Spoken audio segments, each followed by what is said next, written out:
નમસ્કાર, થર્ડ આઈ એક્સપ્રેસમાં તમારું સ્વાગત છે। મારી ચેનલને લાઈક, શેર અને સબસ્ક્રાઇબ કરશો। ભાવનગર જિલ્લા ભાજપ લઘુમતી મોરચાનો ઘોઘા મંડળમાં જોરદાર પ્રવાસ, ચૂંટણી લઈને સંગઠન મજબૂત બનાવવાનો પ્રયાસ।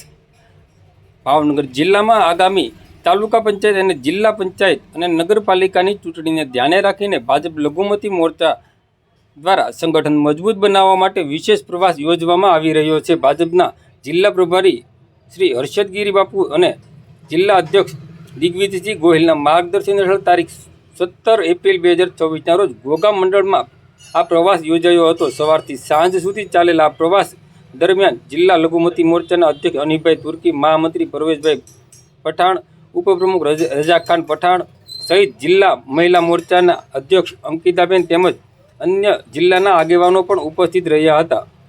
મોરચાના પ્રમુખ ફિરોઝભાઈ પીઠડિયા અને ઘોઘા લઘુમતી મોરચાના પ્રમુખ મોહમ્મદભાઈ સહિત મુસ્લિમ સમાજના આગેવાનો પણ મોટી સંખ્યામાં જોડાયા હતા। પ્રવાસ દરમિયાન આવનારી ચૂંટણીને ધ્યાને રાખીને સંગઠનને વધુ મજબૂત બનાવવા, કાર્યકર્તાઓ સાથે સંવાદ સાધવા અને મતદારો સુધી પહોંચવા અને ભાર મુકાયો હતો। આ સમગ્ર કાર્યક્રમમાં ભાજપના કાર્યકર્તાઓમાં ભારે ઉત્સાહ જોવા મળ્યો હતો।